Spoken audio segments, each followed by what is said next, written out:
Halo, jumpa lagi dengan saya Asafio di channel yang membahas tentang ilmu pengetahuan sosial.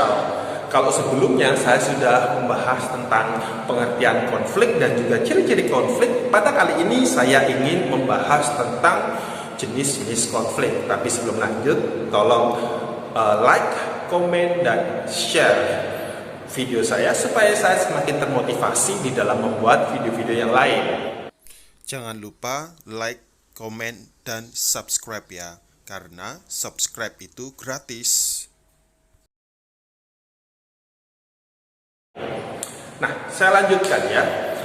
Konflik kali ini saya akan bahas konflik berdasarkan dampaknya. Secara umum, berdasarkan dampaknya, konflik terbagi menjadi dua, yaitu destruktif dan konstruktif. Kita bahas yang pertama berkaitan dengan destruktif. Artinya merusak, menghancurkan. Ini biasanya karena adanya konflik antar kelompok, mungkin karena faktor agama, mungkin karena faktor etnis yang berbeda, mungkin karena faktor kepentingan yang berbeda, sehingga akhirnya merusak sarana prasarana. Jadi kerusakan di sini bisa kerusakan secara fisik, material, infrastruktur, mungkin bangunan, jalan, atau apapun itu, atau konflik ini bisa mengakibatkan kehilangan jiwa.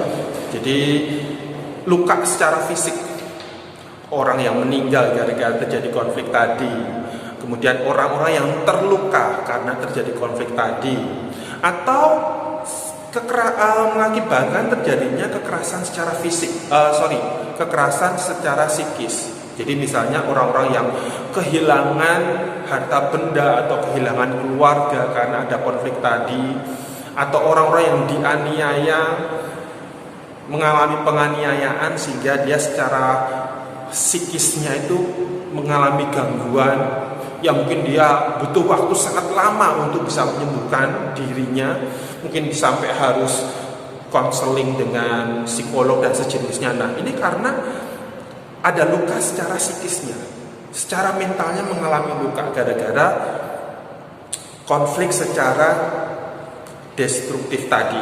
Nah, kebalikannya adalah konflik secara konstruktif. Konstruktif artinya membangun, artinya perbedaan pendapat tadi itu justru tujuannya untuk menghasilkan satu tujuan yang positif.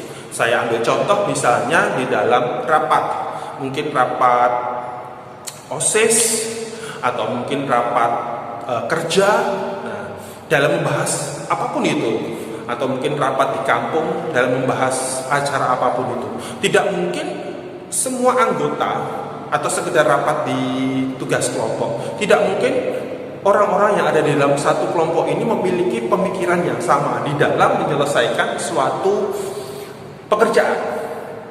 Pasti mereka memiliki cara yang berbeda-beda. Nah, pada saat mereka berdiskusi, saling tukar pendapat, tukar pikiran, itu tujuannya adalah untuk mencari mana yang paling baik. Dan ini tidak akan diakhiri melalui kekerasan secara psikis ataupun kekerasan secara fisik, itu tidak mungkin. Jadi benar-benar kita hanya adu argumen.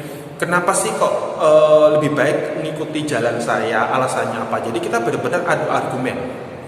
Mungkin di dalam beberapa rapat tertentu ada yang sampai dia itu menghina atau mungkin merendahkan atau mungkin sampai memukul, tapi itu kasusnya jarang. Secara umum kalau kita misalnya menghadiri suatu rapat, itu biasanya selalu sifatnya musyawarah yang tujuannya untuk mencari mana yang lebih baik. Sehingga ini dikategorikan konflik konstruktif, konflik yang sifatnya membangun.